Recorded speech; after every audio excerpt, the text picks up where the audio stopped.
Chemical equilibrium में हम शुरू करते हैं एक्टिव मास। एक बहुत इंपॉर्टेंट पार्ट है, एक बहुत इंपॉर्टेंट आर्टिकल जो मुझे बताना आपको ज़रूरी है। एक्टिव मास आपका क्या होता है, कन्फ्यूजन्स बहुत ज़्यादा होते हैं। मास का जिक्र है, एक्टिव है, मतलब ऐसा एक्टिवेटेड मास। तो बेसिकली इसको हम किस तरह से याद रख सकते हैं, the part of concentration which is involve in the reaction. जब भी हमारे पास में कोई रिएक्शन होती है, उस रिएक्शन के अंदर कंसंट्रेशन का वो पार्ट जो इन्वॉल्व होता है, that is known as active mass. Suppose करिए मेरे पास में, ठीक है, एक कोई भी रिएक्शन होनी है, मेरे पास में कौन सी रिएक्शन होनी है, ए प्लस बी के साथ एक रिएक्शन सी होनी है, इस कंटेनर के अंदर होना है, ठीक है। इसकी ए अमाउंट है, इसकी बी अमाउंट है, ठीक है, इसकी ए अमाउंट है, इसकी बी अमाउंट है। तो इसका जो अमाउंट निकल करके इसकी जिस अमाउंट से रिएक्ट करेगा, that is known as active mass. तो बेसिकली ये एक्टिव मास जो है, मास नहीं है, ये कंसंट्रेशन होता है, ठीक है। और इसका इंपॉर्टेंस क्या है इक्विलिब्रियम में, हमने आपको पहले इक्विलिब्रियम के बारे में बताया था, इससे पहले आर्टिकल में इक्विलिब्रियम के एक्सप्रेशन के बारे में बताया था। मान लीजिए हमारे पास लिखा 2a plus 3b is equal to, suppose करिए c लिखा है, then equilibrium constant will be c upon a का स्क्वायर एंड b का क्यूब। यहां पर ये जो बॉक्सेस हैं, ये जो बॉक्सेस हैं, ठीक है, इस बॉक्स को ही हम क्या कहते हैं, एक्टिव मास कहते हैं, एक्टिव मास कहते हैं, ठीक है। इंपॉर्टेंट हमारे लिए क्या है कि ये जो बॉक्स है जिसको हम एक्टिव मास कह रहे हैं, ये कंसीडर करा जाता है अगर हमारे पास में गैस हो या एक्वस सॉल्यूशन हो। लेकिन अगर ये सॉलिड होता है, ठीक है, इसको गैस होना जरूरी है या एक्वस होना जरूरी है, ये गैस है, ये गैस है। लेकिन अगर ये सॉलिड हो जाता है, अगर ये सॉलिड हो जाता है तो हम क्या करते हैं, इन जनरल हम इसको छोड़ देते हैं, जबकि वो छोड़ना नहीं होता है, वो गलत होता है। जैसे मेरे पास में गैस है, ठीक है, अगर मैं इसी जगह पर अगर ये लिखने लगता हूं, कई बुक्स में आपको मिलेगा या आप असाइनमेंट सॉल्व करेंगे वहां मिलेगा CaCO3 सॉलिड लिखा हुआ है। अगर मैं इसको ब्रेक करता हूं, किसके अंदर, CO सॉलिड, ठीक है, और किसके अंदर हम CO2 गैस, ठीक है, यहां तक हम इसको ले रहे हैं।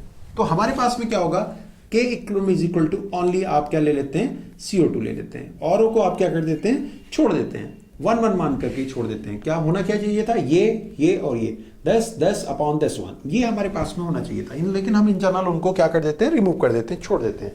ऐसा क्यों है, क्या वो 1 हो गए, नहीं, ऐसा नहीं है, ठीक है। This is correct, this is correct, ठीक है। लेकिन हम ये कहें कि CaO 1 हो गया, नहीं, ये गलत है। या CaCO3 हमारे पास में जो दिया हुआ था वो 1 हो गया, गलत है। क्या होता है, कैसे होता है, उसके ऊपर हम आपको बात समझाने जा रहे हैं। तो एक्टिव मास क्या हुआ, अभी हम जो बात कर रहे थे, active mass is the part of concentration which is involve in the reaction. Reaction के अंदर इन्वॉल्व होने वाला कंसंट्रेशन का वो पार्ट है, ठीक है, जिसको हम इस तरह से रिप्रेजेंट करते हैं। इस तरह से क्या होता है, मोल्स ओवर, नीचे क्या होगा आपका, वॉल्यूम, या फिर N अपॉन V। आखिरकार सॉलिड के केस में हम क्यों इसको रिमूव करे रहते हैं, सॉलिड के केस में हम कंसीडर क्यों नहीं करते हैं, उसी के हम आ रहे हैं। तो मोल्स इज इक्वल टू क्या हुआ करता है, मोल्स इज इक्वल टू हुआ करता है weight upon molecular weight upon volume. Weight और वॉल्यूम को जब हम देखते हैं तो हमारे पास में क्या आएगा, weight over volume upon molecular weight. In general weight over volume is density upon molecular weight, density upon molecular weight, ये हमारे पास में होता है। डेंसिटी हमारे पास में दी है, मॉलिक्यूलर वेट हमें दिया है, हम सॉल्व कर सकते हैं। गैसेस के लिए डेंसिटी क्या करती है, वेरी करती है। गैसेस के लिए डेंसिटी वेरी करती है, कैसे, किसी कंटेनर के अंदर हमने किसी गैस को ले लिया, मान लीजिए कंटेनर है 1 लीटर का, उसके अंदर हमने हीलियम गैस ले लिया। इस कंटेनर को ला करके इस रूम में ओपन करा तो क्या होगा, हीलियम गैस इस पूरे के पूरे रूम को एक्वायर कर लेगी। तो वॉल्यूम क्या हो जाएगा, चेंज हो जाएगा। तो volume is changing, volume change होगा तो डेंसिटी भी चेंज होगी। मॉलिक्यूलर वेट चलिए उसका फिक्स है। तो क्या हुआ ये कि हमारे पास में क्या हुआ, डेंसिटी चेंज हो गई, डेंसिटी चेंज होने से एक्टिव मास चेंज हो रहा है। तो गैस का एक्टिव मास चेंज हो सकता है। लिक्विड की बात करें, लिक्विड के केस में भी यही है, अगर टेम्परेचर को हमने चेंज किया तो वॉल्यूम चेंज हो जाता है, ठीक है। तो वहां भी हमारे पास में क्या होता है, ये चेंज हो सकता है। सॉलिड के केस में इन जनरल मॉलिक्यूलर वेट और डेंसिटी क्या रहते हैं, कांस्टेंट रहते हैं।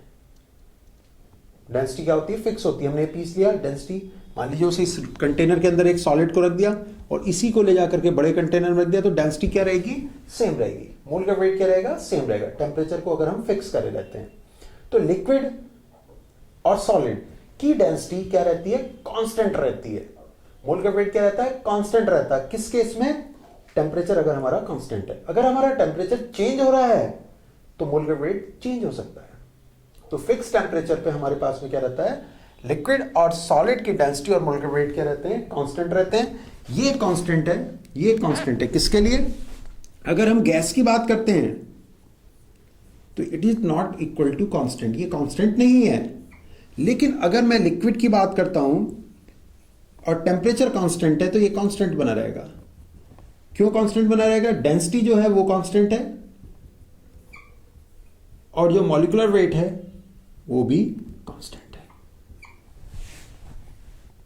अगर हम बात करते हैं किसकी, सॉलिड की, वहां पर भी ये वैल्यू क्या रहती है, कांस्टेंट बनी रहती है। सॉलिड के केस में भी ये वैल्यू क्या बनी रहती है, कांस्टेंट बनी रहती है। बात समझ में आ रही है आपको, इज दिस क्लियर। सॉलिड के लिए एक्टिव मास कांस्टेंट है because density is constant and molecular weight is constant, both are constant, that's why this active mass is constant. अब what was the reason behind CaCO3 heating, CaCO3 heating के पीछे जो reason था वो क्या था, अब उसकी बात करते हैं। CaCO3 वाज हीटेड, ये हमने इसको हीट किया, CaO solid was there, CO2 gas, K equilibrium is equal to CaO था, जैसे हम जानते हैं वैसे लिखेंगे, ये CO2 है और यहां पर कौन है, CaCO3, ऐसा ही लिखिए, ऐसा ही लिखा जाता है। But this is a constant, this is a constant and this is a constant, तो ये इधर आ गया, ये भी इधर आ गया। कैसे, K इक्विलिब्रियम के साथ CaCO3 चला गया, इसको इसके नीचे ले जाइए, ऑल आर व्हाट, कांस्टेंट, एक न्यू कांस्टेंट डेवलपमेंट हो गया। तो K equilibrium is equal to CO2। क्यों, ये कांस्टेंट, ये कांस्टेंट, ये कांस्टेंट मिलकर के एक नया कांस्टेंट बना लेते हैं, new constant is there, new constant is there. Okay, बात क्लियर है, ये हमारे पास में डेवलपमेंट हो गया। तो ये कांस्टेंट होते हैं, इसलिए हम इनको रिमूव कर देते हैं, इन्हें हम एक्सप्रेशन में नहीं लाते हैं, ध्यान रखे रहिएगा इस चीज को, ठीक है। तो एक्टिव मास का कंसेप्ट हमने आपको इसमें समझा दिया और ये आपके लिए बहुत बहुत इंपॉर्टेंट है और इसको आप हमेशा याद रखे रहेंगे, ठीक है। एक्टिव मास सॉलिड और लिक्विड का क्या बना रहता है, कांस्टेंट बना रहता है, ठीक है।